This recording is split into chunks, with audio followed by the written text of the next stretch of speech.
another edition of Work Your Career Wednesday. As always, I'm Bradley Clark. Very, very special guest today. Been trying to get Mr. Spera on the podcast for a minute now, and finally he's found some time. But let me go into a little bit before we get to you, Ken, because this is amazing, and I want everybody to know exactly who you are. So you are an award. Let me put award winning. Let me put it this way. Years ago, I had 1,000 square foot condo, pretty big for California. The amount of awards Ken has won would fill it all. Floor to ceiling, period. End of story, full stop. He is an industry veteran. Okay. I'm reading this because this is awesome, man. Did you have AI do this, Ken? No, that was written by a human. Amazing. Industry veteran who brings more than 30 years of brand building experience to the Redroc team. He is with Redroc in Austin. Great firm. He cut his advertising teeth at the Martin Agency in Richmond, Virginia, and then became the SVP creative director at Donor, and that's where we met, in Detroit. In his storied career, Spera has created breakthrough marketing for such iconic brands as GEICO. Going to get to that. You may have seen the lizard. I don't know. Serta. You may have seen the sleeping sheep. Progressive Auto Insurance, Mazda, Chrysler, Cox Communications, UPS, and so much more. Spera was part of the two-man team that won and directed the GEICO account. In his 6 years building that brand, he helped propel GEICO to global recognition. And in his work, he has won numerous awards, and his creation of the GEICO Gecko found him a place in the Advertising Icon Hall of Fame. Let me put it this way. The stuff that Ken has worked on, the banners on the Madison Avenue Walk of Fame, if you look up, you're probably seeing a creation from Ken Spera. Without further ado, please make welcome the man, the myth, the legend, and my friend, Ken Spera. And I mean it. Well, thanks for that introduction. Wow, this guy sounds like he knows what he's doing. I tell you what, man.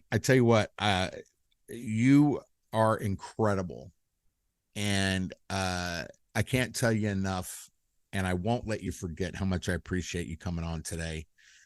Well, Bradley, you read that flowery introduction, and the interesting thing is when you and I met, I had, for the first time in my career, been let go from a position, from a job.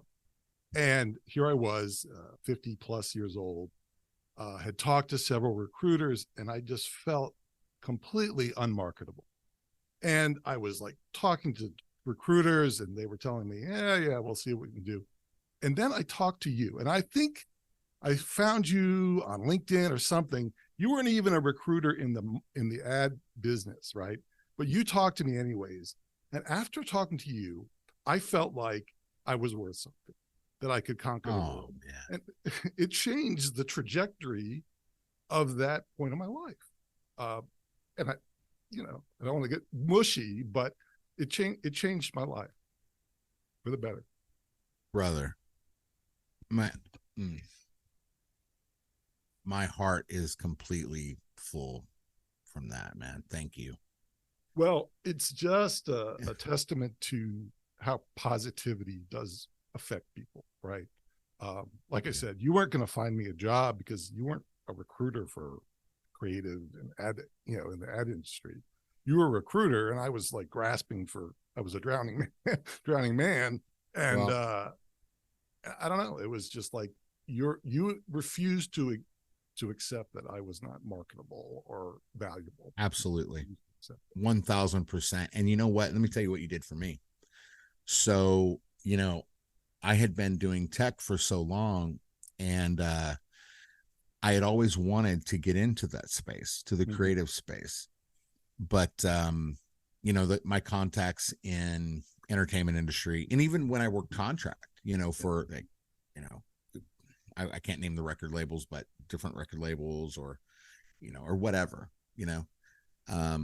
I had never really recruited anyone of your stature for that industry, and when we when we connected, I just couldn't believe who was on the other end of that phone. I mean, it really, I was shocked that there had been so many people that had made you feel that way, you know? And that's a real big problem in the industry. I think one of the things that really unnerves me, particularly now, because we're talking about AI, and we'll get into that. We're talking about, you know, folks that it's the equivalent.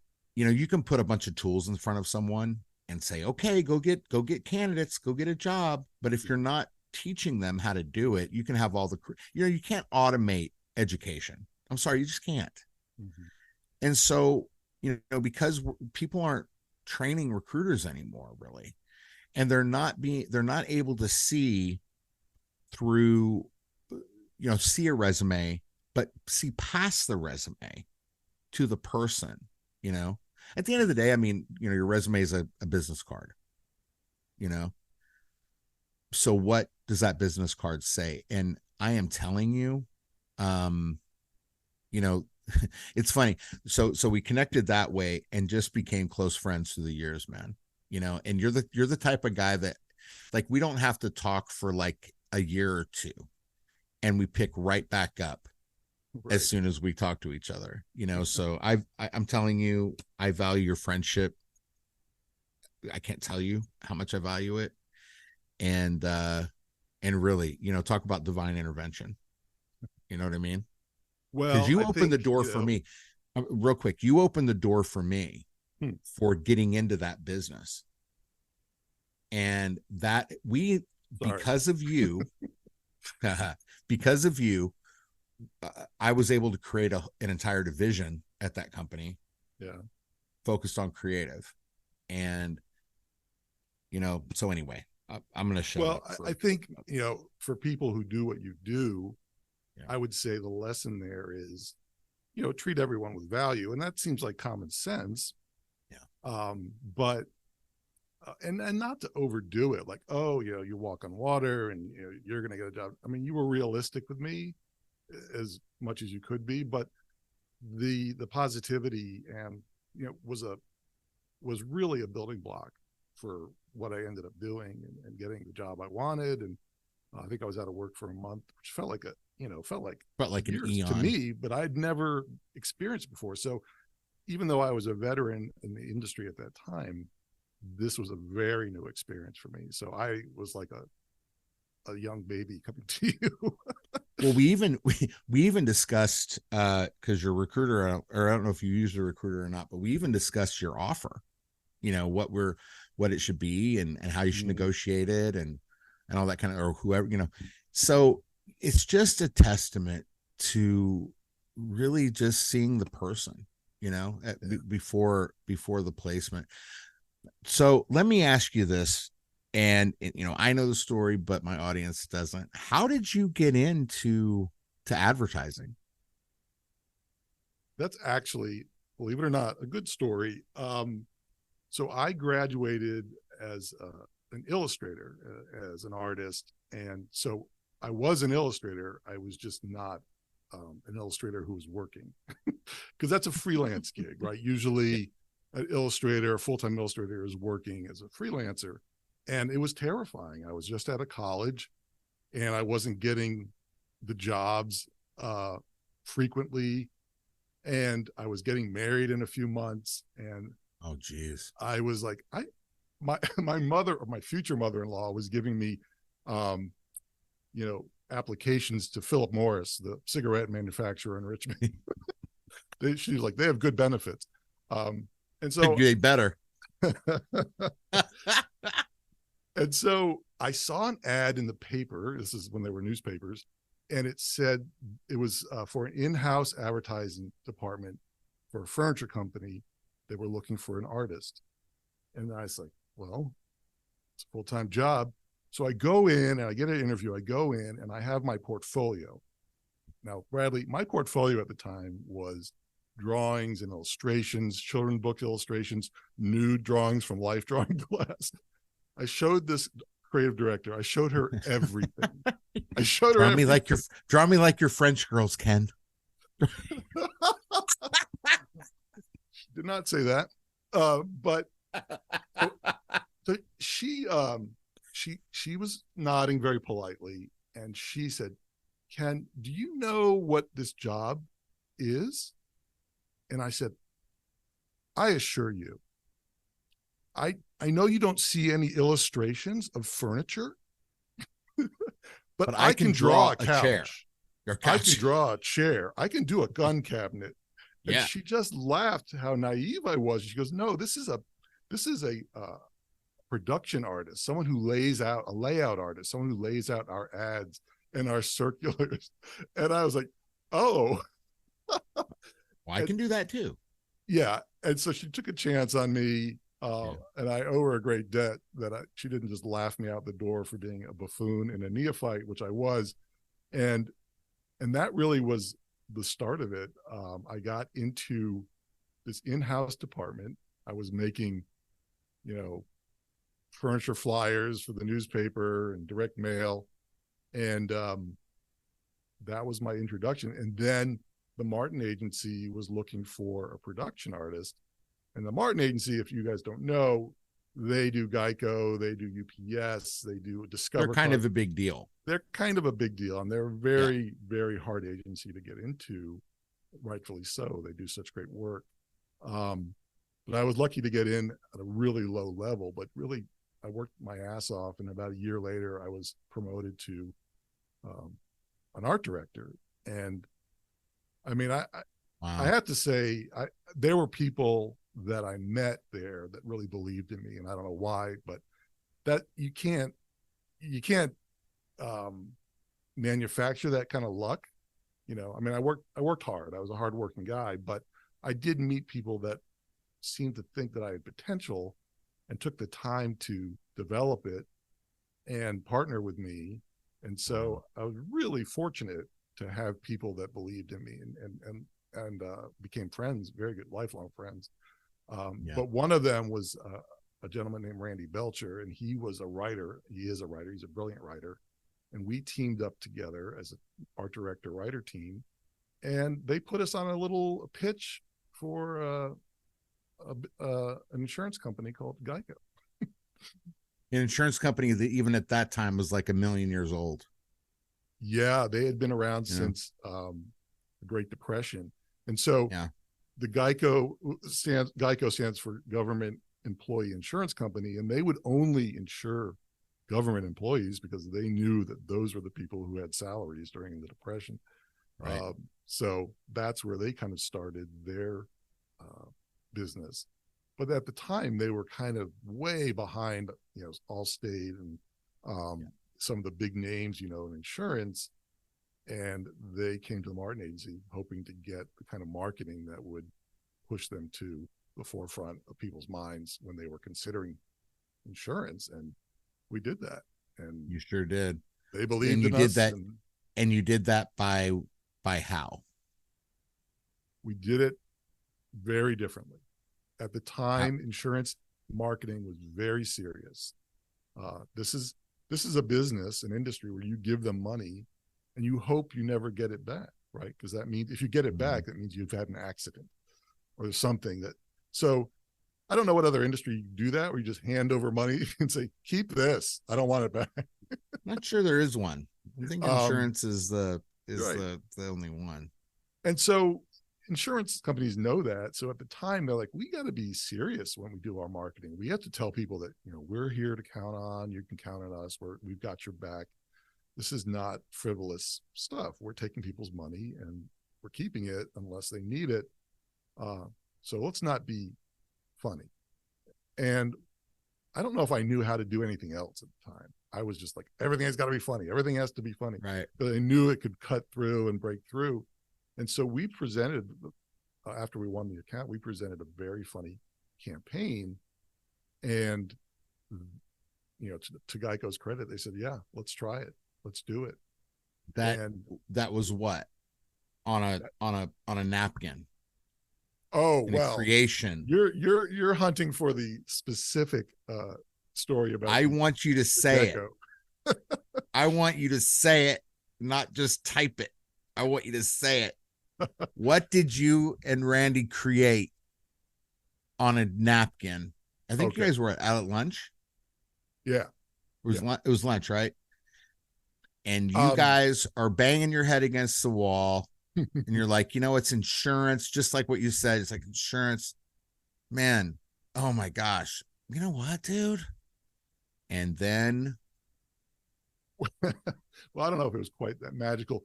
They had told us one of the problems was that people didn't know how to pronounce their name, Gecko, Gecko. And that always was funny to me that people would pronounce their name Gecko. So I drew a picture of this lizard. And thank you. And I showed it to Randy, and he came up with the story that, well, what if people call this poor little guy asking him for insurance quotes constantly, and he's just sick of it. He's just tired. He's like, I cannot help you people. And so we created this Stop calling me. Exactly. And he just had to be British. It was a British gecko. Did they even have geckos in England? I don't know.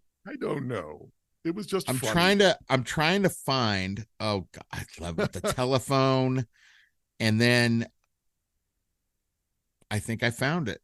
It's on my website. Oh, well, I got the blur on. Got the blur on. Oh, come on, Bradley. I can't take the mess. That's, you can kind of see it. But yeah, it was this is really quick doodle. Gary the Gecko. Gary the Gecko. Well, and that's so awesome. The name we gave him, but I don't know if the agency supports that. So, well, I think, well, wait a minute. He's just the GEICO Gecko. Like, he doesn't have a name. They did his name. So this is an exclusive right here at Work Your Career Wednesday. The GEICO Gecko's actual name is Gary. Gecko is out of the bag. You're right. So you guys, I just want to say it.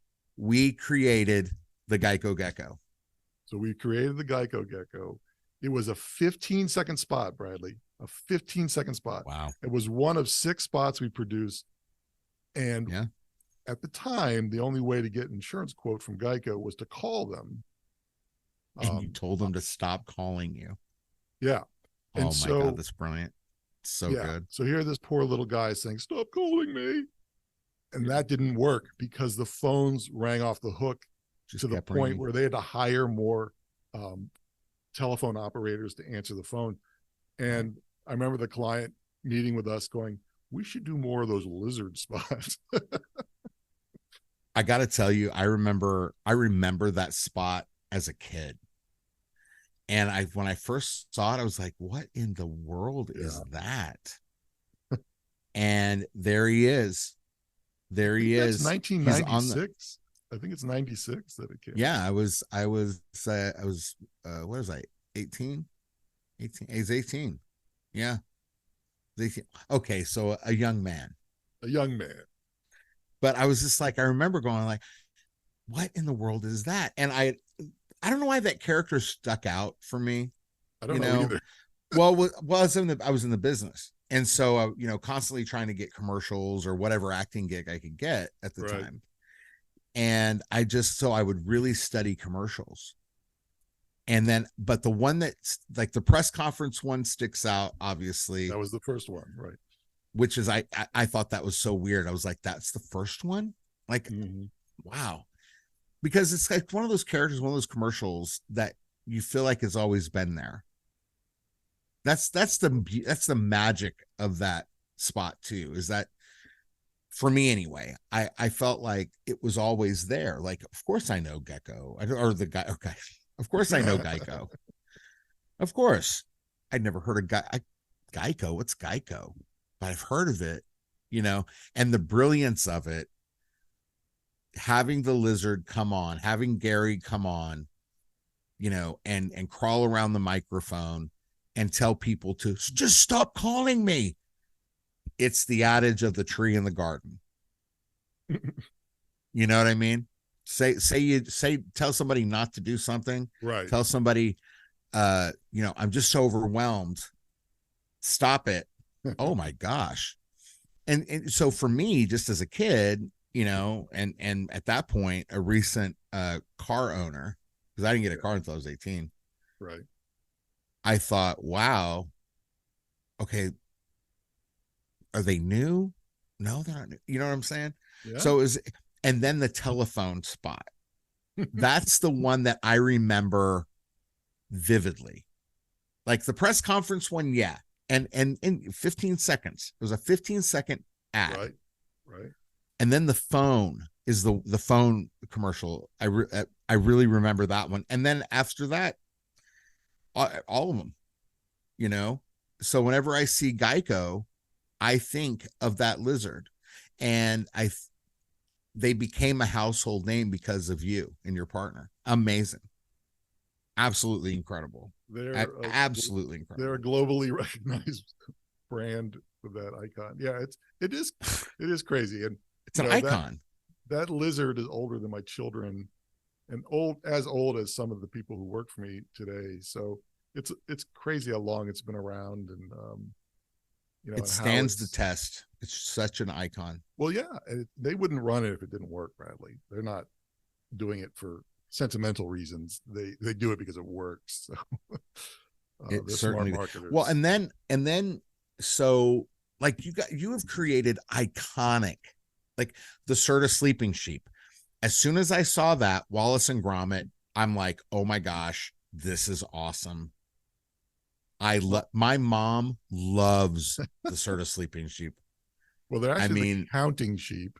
Or counting sheep. The counting sheep. I call them sleeping sheep, but the counting sheep. I was very fortunate to work on that account. And Aardman, which is the animation company out of Bristol, England, they do Wallace and Gromit. And they initially were animating the sheep as claymation, like they do many of their features. But we moved it into a CG, computer generated animation ultimately. And but we tried very hard to keep it to look like it was claymation, just because the character of Aardman is so distinct, and we love it so much. We wanted to keep that. Now that's another idea that's based on conflict, right? So the gecko's initial idea was like, GEICO is causing me heartache, right? I keep on getting calls about insurance quotes. I don't know anything about that. Yeah. Now the counting sheep, their job is to be counted so people can fall asleep. But because the Serta mattress is so extremely comfortable, no one needed to count them anymore. So most of the spots were based around a couple in bed saying, "Sorry guys, you're out of work." And so that's where the dynamic tension, was developed. Well, you feel so bad for them. You do. You're like, oh my gosh, they're out of work. I want to count. I'll count them. I'll count the sheep. There was some pity counting going on in some of the spots. I tell you, I certainly did. So, I mean, and we could go through the list. I think, there's a few things that I know my audience will want to ask you, particularly if they're in marketing or creative in and of themselves. I think, now we live in such an automation time. We live in such a hit a button and have it do it for me kind of thing. Yeah. Do you think creativity, and you're in the business, and even though you're an executive, because I know you're still in the trenches. Oh yeah. You are not an absentee landlord by any means. You know what I mean? And so, you've worked at least two of the biggest agencies on the planet in terms of iconic and whatever, and some of the best reputation. Redroc, amazing reputation, amazing stuff you guys do. With all of that, do you feel like there's simply been a pivot or a change, or do you think that creativity is becoming like it's being stifled in some way at the collegiate level? Well, let me talk a little bit about AI and why it even exists, because a lot of clients, smaller clients, don't feel like agency creative or top level creative is within their price range or even attainable. You know, they don't have the money to hire an agency that could come up with a GEICO Gecko for them, which I think is not accurate. I think if they looked into it, so there are a lot of smaller agencies that would love to work on any account and any brand. But so there was a need, right? There's a need for creative that can be done by non-creative people. And that's why I think AI developed the ability to do it right and come up with imagery.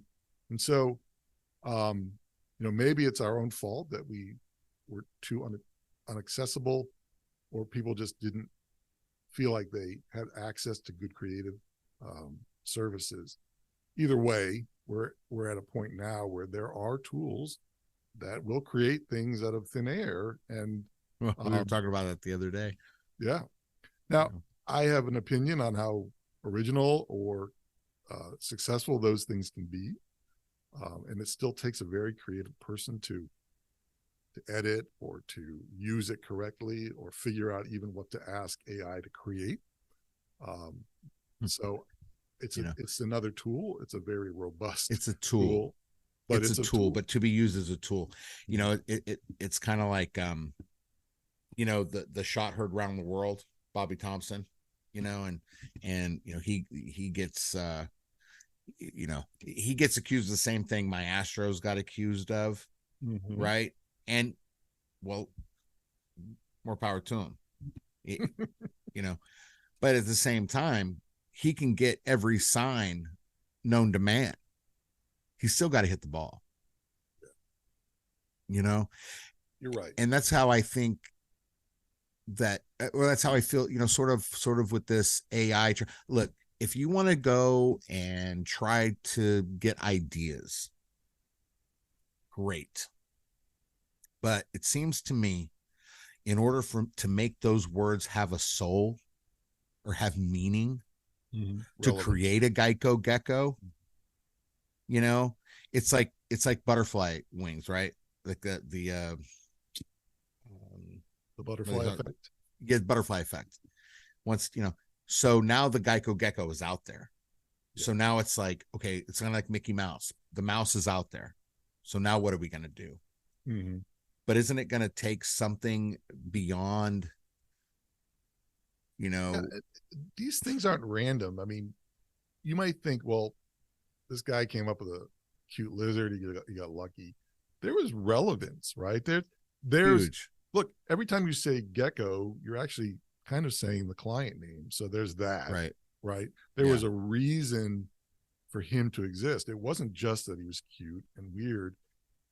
There was connection to the brand name. There was connection to what customers were already doing. They were mispronouncing the GEICO name. So it was based on a strategic approach. It wasn't just, just thought up and, that'll be funny. We made it funny. And that's why people like it, but it still had relevance. And AI doesn't really do relevance very well.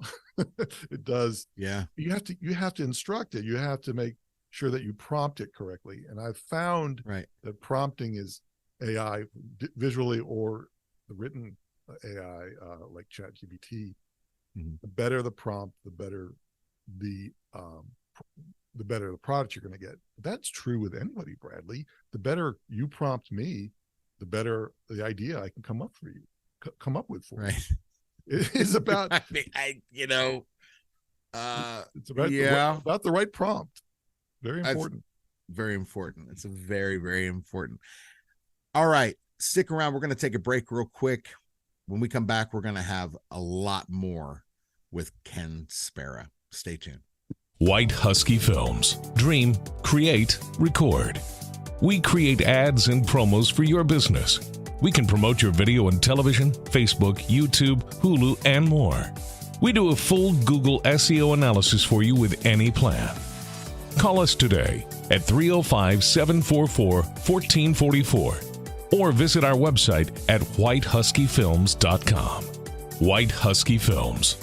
You'll be glad you did. White Husky Films. Dream, create, record. We create ads and promos for your business. We can promote your video on television, Facebook, YouTube, Hulu, and more. We do a full Google SEO analysis for you with any plan. Call us today at 305-744-1444 or visit our website at whitehuskyfilms.com. White Husky Films. You'll be glad you did. Everybody, boy, oh boy, we are having fun today. And thank you so much again for joining us. We're here with Ken Spera, I would say advertising industry icon. And I mean, that's just not me saying it. He's in the Advertising Hall of Fame. So literally, and I didn't even know that was a thing. I really didn't. I was surprised to find that out myself. There's two things, well, that I'm in. There's probably more, but Bradley, advertising people love to give themselves awards and make up these awards to give each other. So I have a very good friend. He's not in the ad business at all. And I remember I was working late all week, and he kept on asking me, "What are you doing? So working so late?" I said, "I'm getting the award show entries ready." And he's like, "Award show for what?" Right. And I was like, "For the Addy Awards." And he's like, "What's an Addy Award?" I said, "These are awards that are given out annually to the best creative work in the advertising business." And he goes, "Well, who determines it?" I was like, "Advertising people." And he's like, "So you made up awards to get vote for, that's right." I'm like, well, if you put it that way, it doesn't sound very important. Well, the Grammys are the same way. Yeah, there you go. See, the Grammys are the exact same way. Who do you think who are voting? You know, it's if you're a member of the Academy, then there you go. That's right. But I think it's wonderful. So there's the Advertising Icon Hall of Fame, which is in Kansas City, Missouri. And then the Madison Avenue Walk of Fame, which actually has plaques on Madison Avenue on the sidewalk, which is cool. Yeah, very cool. And forgive me, but Mr. Spera's work is littering Madison Avenue as we speak and will be there forever. Yeah. But man, I'm loving what we're talking about. You're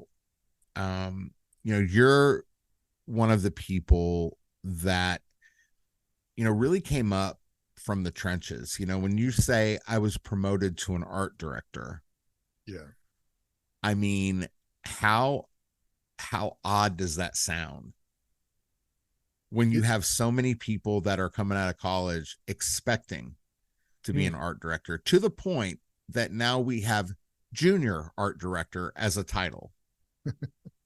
I mean, well, I think there's a lot of talk about younger people having higher expectations, and and that's a kind of a crotchety old guy. These kids don't know what and I really work hard, Bradley, not to have that attitude. Like, well, it took me years to, and their experience is not my experience, and all I can do is be committed to helping them grow and grow their career. That's all I can do. And I don't care what you want to call yourself, but in advertising, in the creative part of it, the quality of your work ultimately is what decides how successful you are. And there's no climbing the corporate ladder based on how nice you are or pretty or handsome. If the work is great, you'll do well. If it sucks, you won't. And that's it. Yeah.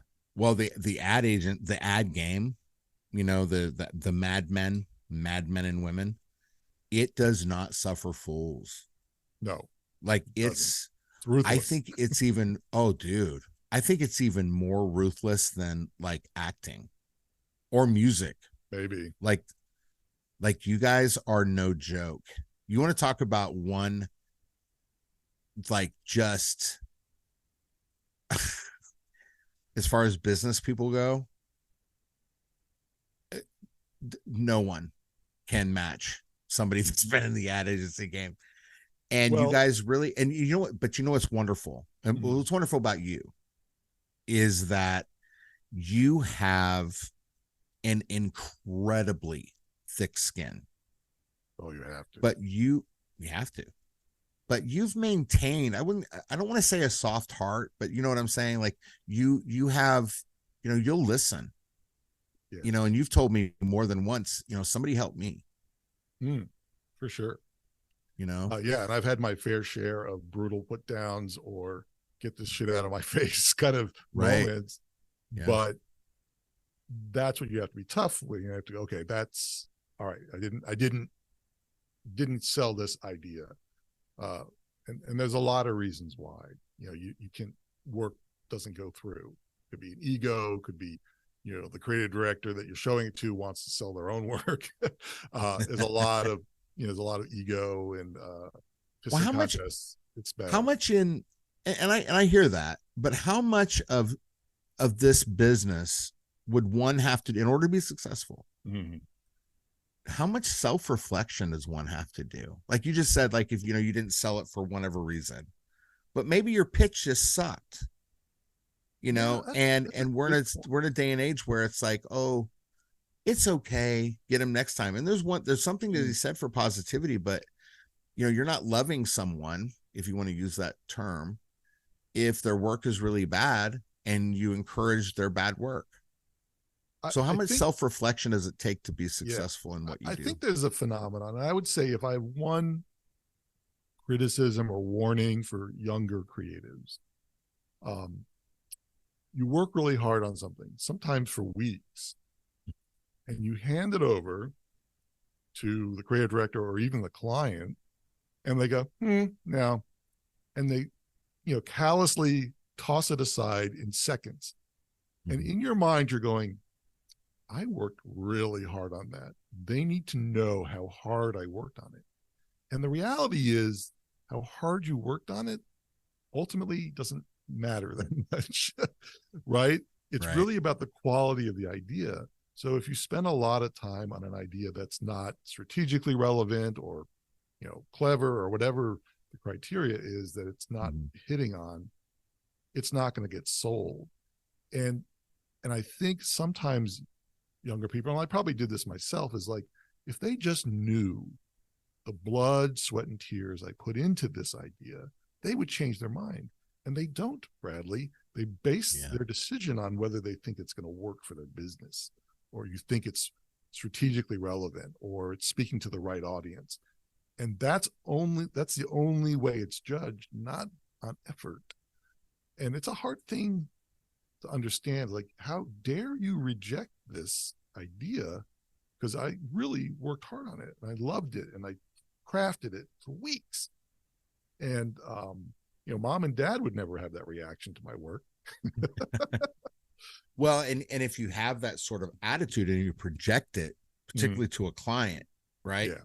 They might look at you and go, so you really worked hard on that, huh?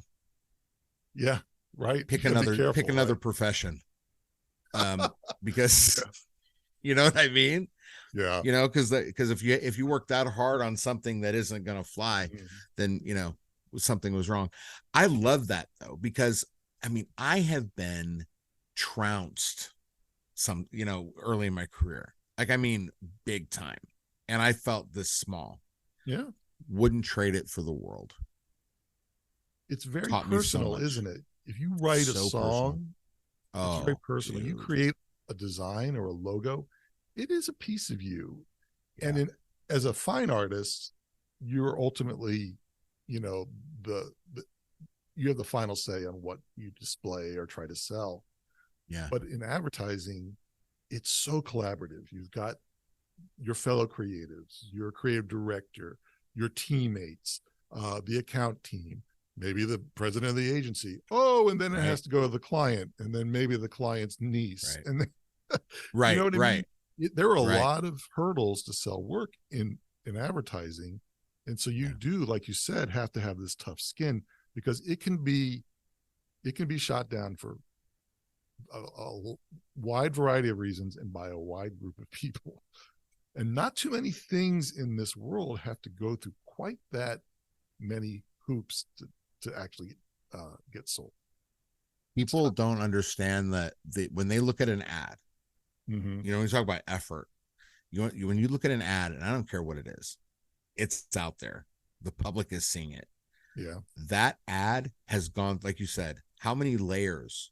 Like at least 15 or bigger more. The ad, the bigger the more the layers.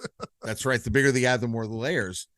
And so nothing goes to print, if we can use that now. Nothing goes to print without all of those layers agreeing. And it's just, you know. And that was what was special about the GEICO years.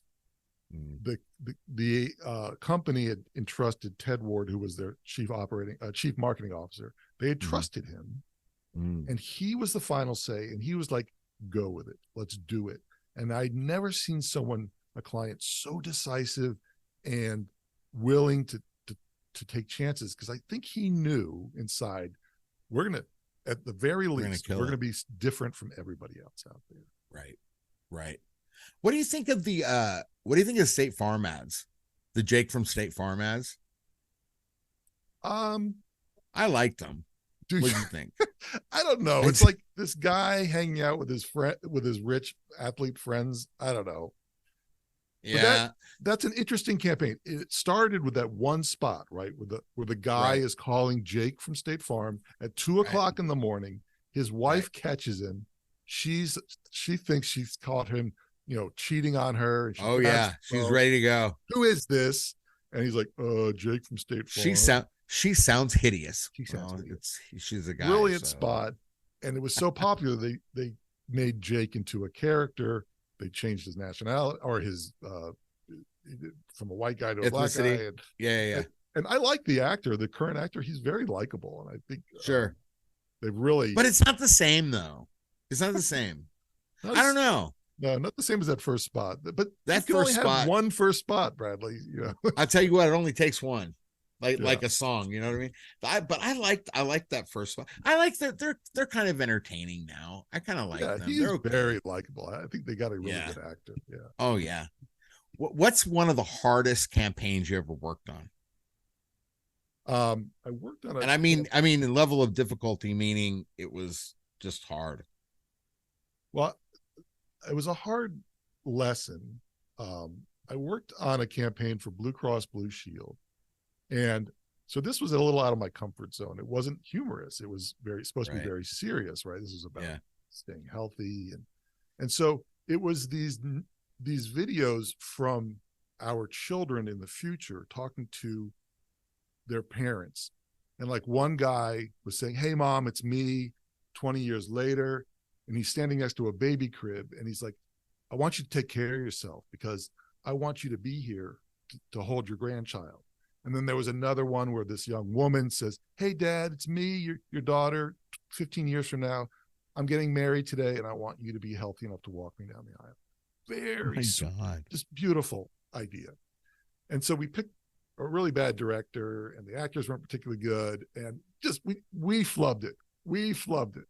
And the spots came out just lukewarm, and they had so much potential. And the president of the agency came up to me and he asked me, like, who did those spots? And I said, well, we had all these problems. The director didn't do what we asked, blah, blah, blah. And I like 5 minutes of excuses. And he goes, "I didn't ask you that, Ken. I asked you who did those shitty spots." And you're like, me. And that's it, right? You're only judged on the work, not the effort. Now think about this. This is a story from someone in the Hall of Fame. If there's any, I mean, every creative director, every art director, every graphic designer, after every person in this business, every creative, every marketing manager, everyone that is watching this right now, getting a master class from Ken Spera. He had his boss come up to him, "Who gave us this crappy spot?" Yeah. And he goes, "I did."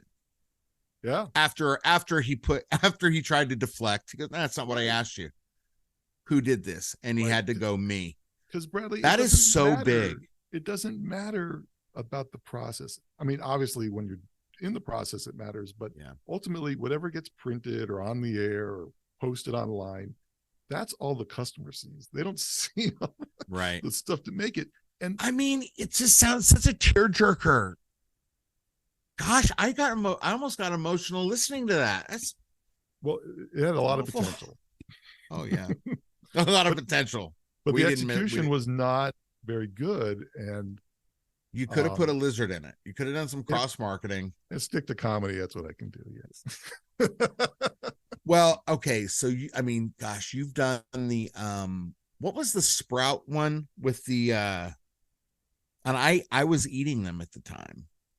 They were like the bean chips. Green bean harvest snaps. Harvest snaps. You guys did the creative for that. I thought it was great.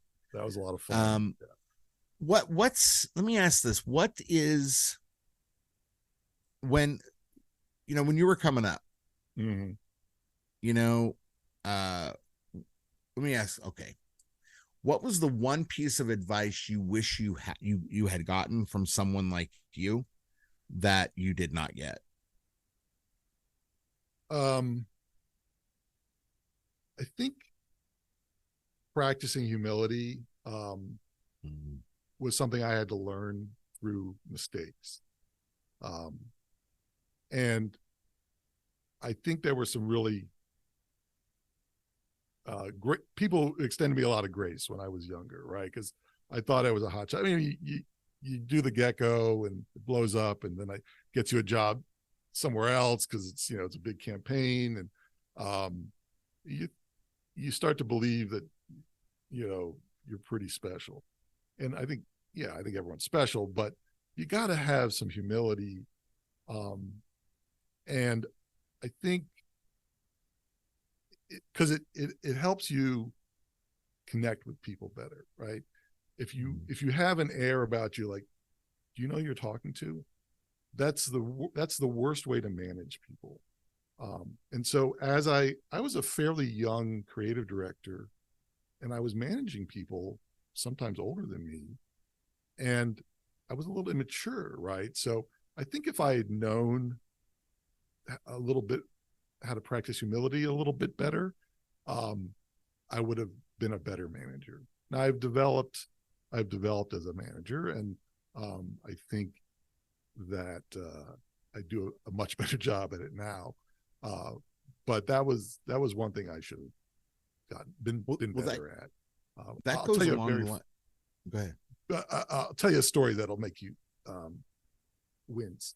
I was working on a project for Progressive, actually, and sent a team out to California, and they were working with the director. They sent me some storyboards, and they emailed them to me, and I looked at them, and they were all wrong, right? Because it wasn't my vision that they were doing correctly. I called the producer and I said, "You get me on a plane and fly me to LA from Detroit right now." I flew into LA. An hour later, I got on a plane, flew into LA, and then flew back that night on the red eye. How pompous was that? That I demanded that the only way that this spot would work and get fixed is if I had a face-to-face with the director, because my team was incapable of doing it. And so I added more money to the budget, more stress. And I'm sure when I walked out of that production company, they said, "What an asshole." But the producer, but was it effective? Yeah. I mean, it got my vision clearer, but as a creative director, I should be able to give that vision over the phone or through an email or something. I shouldn't have to do it. I think it was more hubris than necessity that I flew out there. And to this day, I'm embarrassed. And I know the producer, she's a wonderful person, and that she put up with my tantrum. Have you talked to her about it? Yeah, I did. I apologized. When I left Donor in Detroit, I talked to her and I apologized. I said, "I was a jerk, and I appreciate you not calling me out on it." She's like, "Yeah, you were the worst." Oh. Well, that goes along. It's really interesting. I don't know if I told you this. So we've been doing this show for about 8 months now. Mm-hmm. And I've had a chance to talk to some really great people, ones that have achieved a high level of success. And Ken, the common thread with all of you, really, and we'll get to this in a minute, but I shouldn't say this before you ask her. I know you, it's fine. The two common threads are appreciating grace, knowing the difference between being humiliated and having humility, but at the end of the day, being grateful. That's the number one thing, gratefulness. Yeah. All of you are grateful. Second thing is a strong spiritual foundation. Yeah. It is a common thread amongst people that have achieved some great things, whether it be on the football field or creating the GEICO Gecko. It's really those two things are what are a driving force with, Bradley, with I with all of you. appreciate you putting me in the category with, big time lawyers and professional athletes that you've talked to. But I mean, I've never thought that what I do is more important than it really is. You know what I mean? I think from people outside of our business, they probably go, I can't believe you made a career out of that. I mean, but what we do is important, right? We're helping businesses achieve their goals and get more customers and, compete with their, other. So, I'm not trying to say what we're doing isn't important. It is, but I'm not, we're not doctors and we're not lawyers and we're not, doing that kind of work. And so I think just having perspective, no matter what you do for a living, having perspective on how important you are is a good thing. Again, it comes back to humility. And you're right. I am extremely grateful and fortunate for the people I've met and worked with who gave me chances. And I know that, and that's why it's very important for me to treat everyone I manage that way. It is paramount that I give the people who work for me the chance that I had, right? The chance to be great, the chance to grow. And a lot of times ego in our industry, at least the creative marketing industry, doesn't allow you to let someone else succeed because that means you're not as good. I'm happy to have my designers and my art directors and creative directors be better than me. In fact, they are. So I have no problem with that. That's so big. That is so big. Wow. There's this misconception, well, the perception of people, I think, when they think of madmen, mad women, is just it's like a soap opera, like the TV show, and then maybe there's elements of that. There's elements of all of it that's true. Yeah. But when it comes down to brass tacks, it's how do you treat people? How are you teaching people?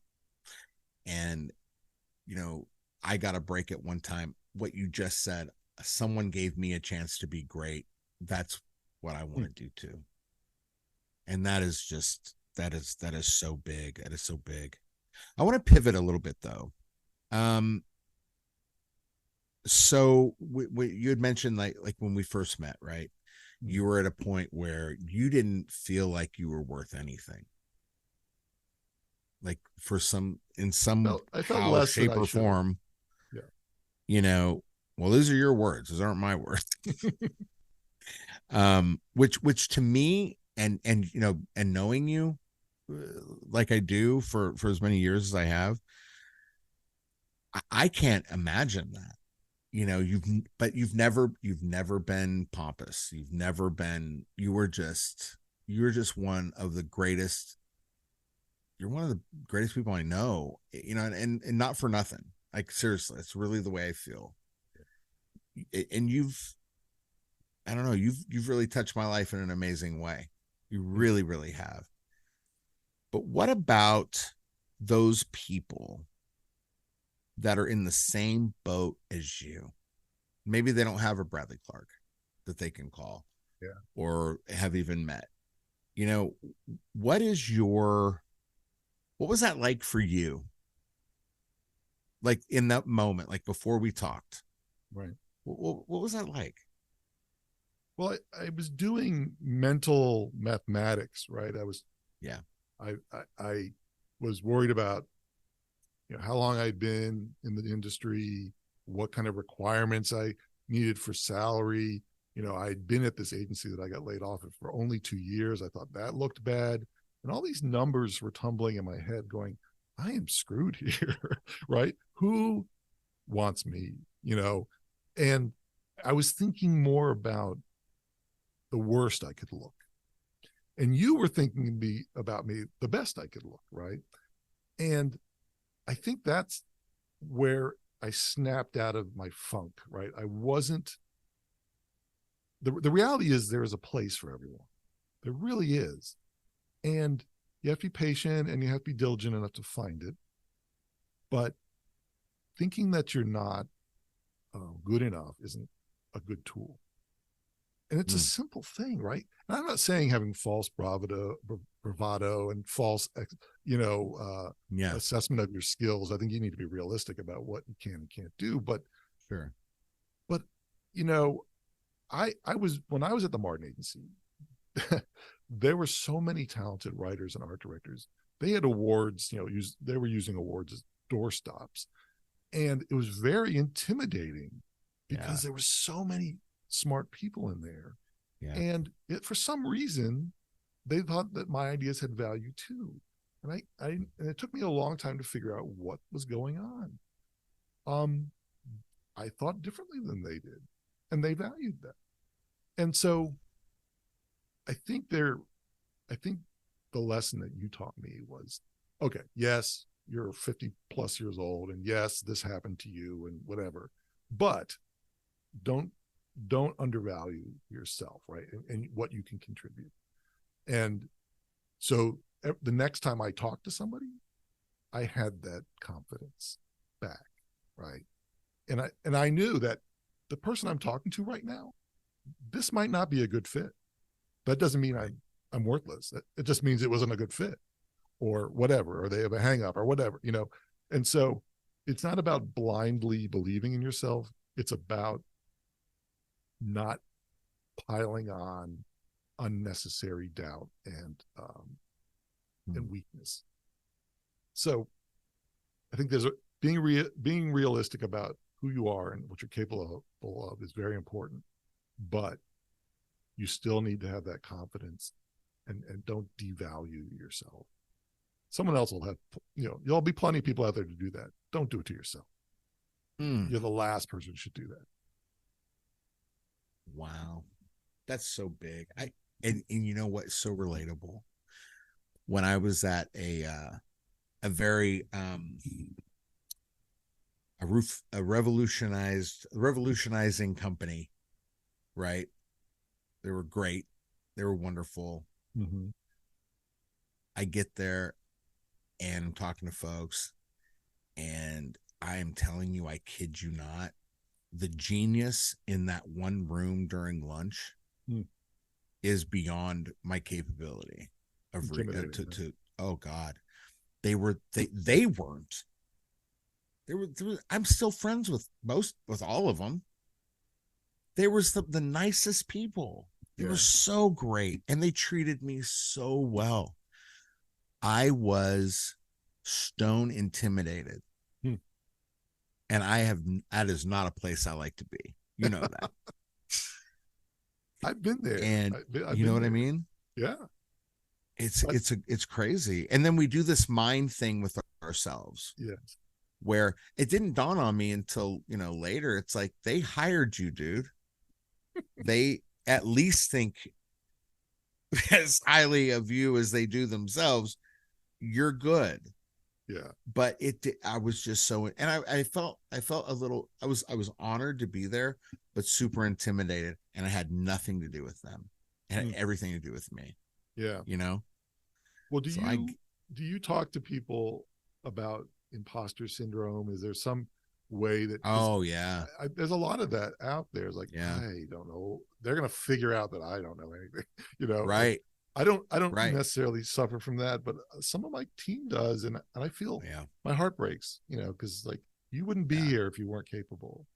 Well, and it's tough, man. I don't suffer from that. I mean, I know who I am. But you've talked to people, I'm sure. But I've talked to a lot. In fact, there was someone that I placed a few years ago, and she was, oh my gosh, Ken, like if there was a comparable person between you and someone in engineering, like you guys would mirror each other. Award winner, created iconic you know, things that people use every day. Wow. She had a hand in creating. I mean, it was flat out insane. Yeah. You know what I mean? A lot like you. And I am telling you, so I placed her, and she called me the first day, and she says, Brad, I love it here. I can't believe it, but I don't know if I'm that good. These people are amazing. And I'm like, well, so are you. Like, you know, I think what with my problem was I didn't have me, and I didn't call you. That was my problem. But yeah, the imposter syndrome thing is real. It really is real. And you know, people mistake that for humility. That's not humility. It's not. It's self-doubt. It's not. That's right. That's 1000% what it is. And if self-doubt creeps in, it's a killer, and it's a game changer, you know, as far as a person's ability to move ahead and get going, you know. Right. But let me ask this: how did you and this is really for people in the same, you know, I'm 50 years old, I'm doing this, I'm blah blah blah blah blah. How did you, because you didn't get I remember there was one company you really wanted to go to, and it didn't happen, and you were upset about that. I remember that. And then all of a sudden, here comes the company that you went to, and it was great, you know. So what would you tell someone in the same boat? And you kind of already touched on it, but specifically somebody, let me put it this way. Somebody starting over. Yeah. At 50. What would you tell them? Well, no one likes someone to come in and say, you know who you're talking to now? The guy, you know, or the gal who did this, you know. I think the humility is like, you can use your experience and say, look, I've done a lot of work. I've done a lot of work, and you can depend on me because I've done it. That's what I'm bringing, not swagger, not, you know, the overconfident, you know, jerk. I'm actually bringing years of capability and experience. And I think when I ended up getting my job, I had 2 offers on the same day. So it was really, it went from nothing to boom. All of a sudden. Yeah. And I think I had the attitude of, I'm coming in to serve a purpose and do my job, and not be a boss and try to correct everything. I'm here to produce for you guys. That's my first goal, is to make great stuff for you.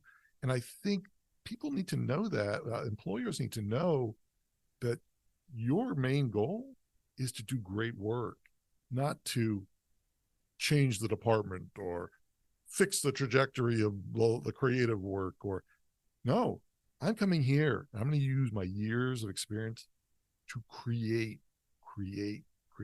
great work and work my ass off for you.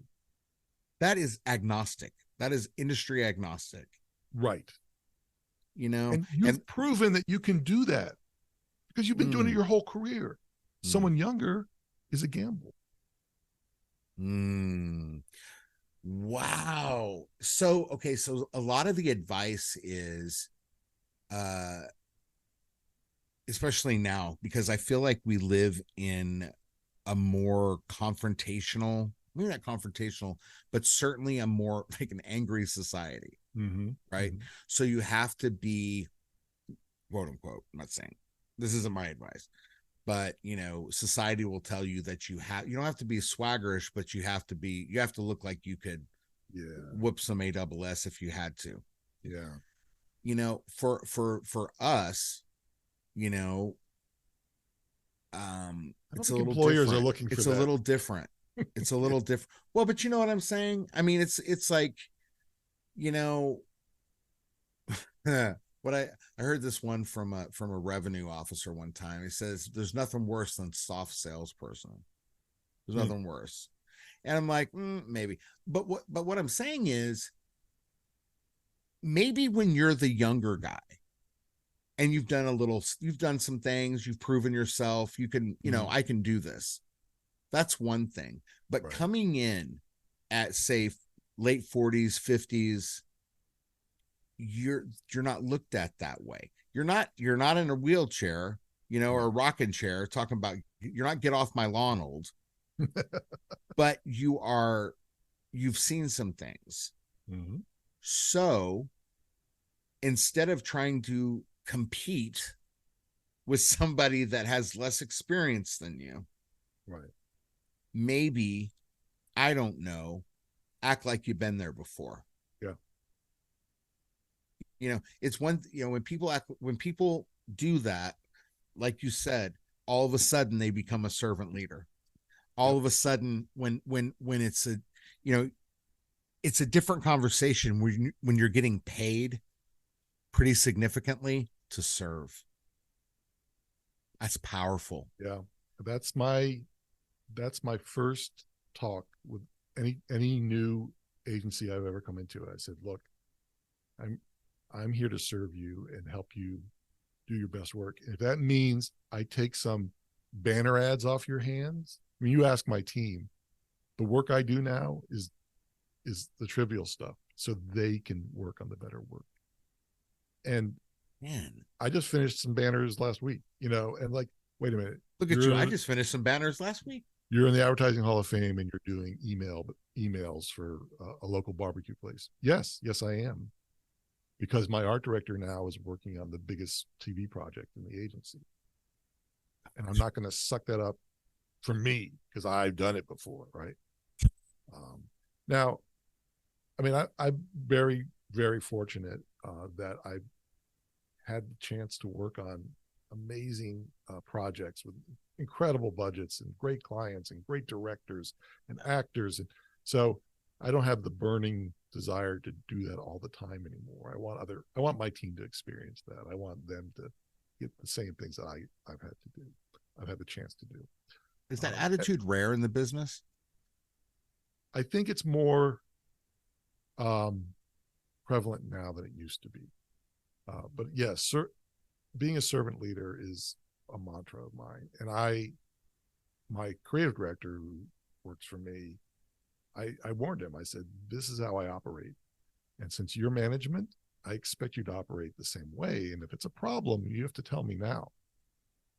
Because that's what we're here for. We're here to help them do their best work. Now, I'm sure my boss is like, no, we want another gecko out of you. Well, if it comes, it comes, man. I mean, that's the beauty of it. That's the beauty of being an artist, at the end of the day. Plenty of work to go around, by the way. There's plenty of opportunities to go around. So. Oh my gosh, Ken. That is amazing. That is amazing. All right, we're gonna take one more break and then we'll wrap it up here with Ken Spera. Stay tuned. White Husky Films. Dream, create, record. We create ads and promos for your business. We can promote your video on television, Facebook, YouTube, Hulu, and more. We do a full Google SEO analysis for you with any plan. Call us today at 305-744-1444 or visit our website at whitehuskyfilms.com. White Husky Films. You'll be glad you did. Hey everybody, we're back with Ken Spera. Thank you guys for sticking with us. Let me tell you right now, everyone within the sound of my voice, and Ken, I told you offline or off air, I needed this today. I really did. What way? And thank you so much, man. Can you explain what do I mean? That? Yeah. So we're being very transparent. We're at a point now where we're looking at sponsors, we're looking at getting sponsors, we're looking at different avenues so Work Your Career Wednesday can still grow. Yeah. But like, for example, I have never, well, I wouldn't say never, it's very rare, I've really not talked much about the experience I had at that company. It was all me. I brought this energy because I was so impressed with how smart these people were, and they were the nicest people, again, friends to this day. Yeah. But I was so intimidated, and I look at it and I go, why was I so intimidated? I mean, they hired me, you know what I mean? Like, so they know I can do this job. I was just so intimidated, and it didn't affect the quality of my work, and it certainly didn't affect my creativity. But you emotionally, though. Emotionally, yeah, it got me. I was I was the guy that would work, start at 5 a.m. and then end whenever I ended, partially because, well, at the time the job demanded it, but it was partially I had already earned my spot. Yeah. But I was still trying to earn my spot. Yeah. So I'm telling you, I needed this today. I know so many other people need it too. So we talked about leadership, what you would tell your younger self, when you're getting in, the advice that you didn't get. Mm-hmm. So what do you look for when you hire someone? Well, I think when it comes to hiring creative professional, the work is really the first thing you see, and ultimately makes the decision. So that is a tangible, easy thing to look at. In other industries where it's, I don't know if they're going to be a good salesman, I don't know if they're going to be a good personnel person. Those things are a little harder to judge. You have to judge the connection you have with them in the interview, or how their experience. But with creative, whether it's a writer or a designer or art director, you can look at the work and really see if they have quality ideas. Now, I'm not trying to diminish the fit, the aspect fit well into the team and your personality. Not too many people in their interviews come across as a pompous jerk, and that they may turn into once you hire them. I haven't had a lot of that happen, but so I think in this business, the professional creative business, it does come down to what the work looks like. Now, I do want to make sure people are not too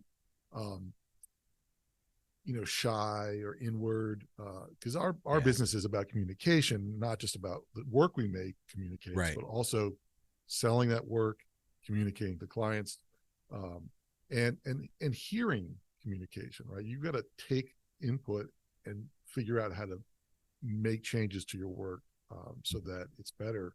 So that is important, that I get a sense that someone is a good listener and can look me in the eye and clearly explain, their process or how they do work or how they approach it. And I ask that all the time. It's like, well, I really like this project. How did you do it? And I want to hear from them for two things. I want to hear their process just to see what it is, but I also want them to look me in the eye and sell me on that. I want when they finish explaining that project, I want to go, wow, I really like that. I don't want a 2-sentence answer.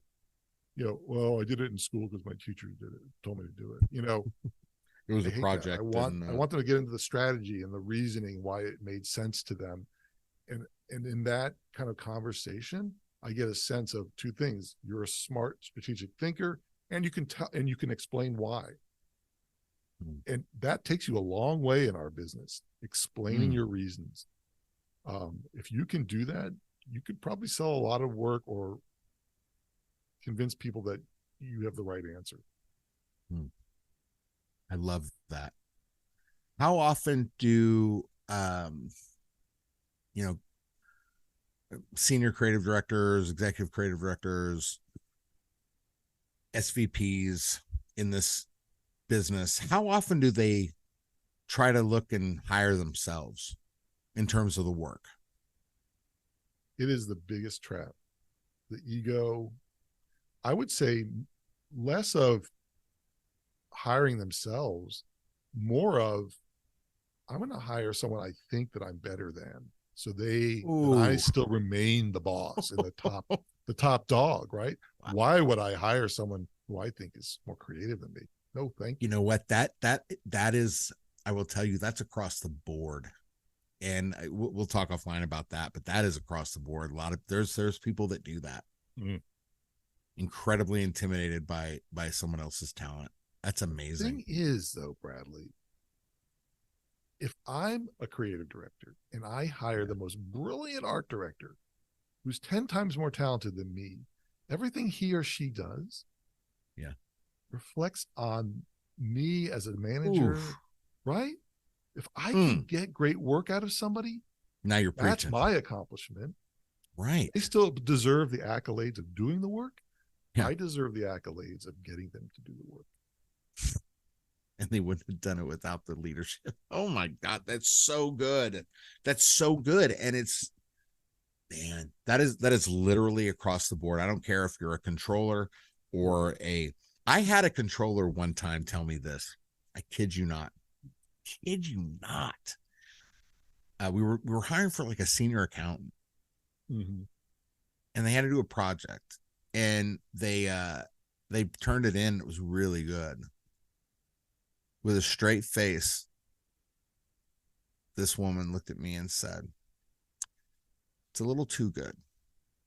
I said, "What are you talking about? It's too good. That's like how, you know what I mean? Like, how could it be?" She goes, "No, I don't want her to be better than me." Straight face, not kidding. I started laughing because I thought she was joking, and just looked at me like, no, seriously, Brad, really. That is so huge. That is so huge. So if you can have as much fulfillment and pride in helping someone do something great, yes, that's the turn, right? As a creative manager, I need to feel that kind of accomplishment and sense of accomplishment when someone else does a great job, and not always be the one that comes up with the idea. And it is a maturity. It's a maturity, especially with creative people, because you want to be the person who comes up with the idea. Sure. And you have to mature out of that. And there are a lot of great creatives who make horrible managers because they just have this need to be the one that comes up with the idea. And they maybe shouldn't be managers. Maybe they should be just creating great ideas, and that's their better place. And I would love for this to be like a 3 or 5 hour podcast because there's so much to cover. I hope that you will come back. You have an open invitation anytime you'd like. And I certainly will call you. I can. You want to do the show today? You want to do the show? There's so much more I want to cover, but my goodness, what an introduction to Ken Spera.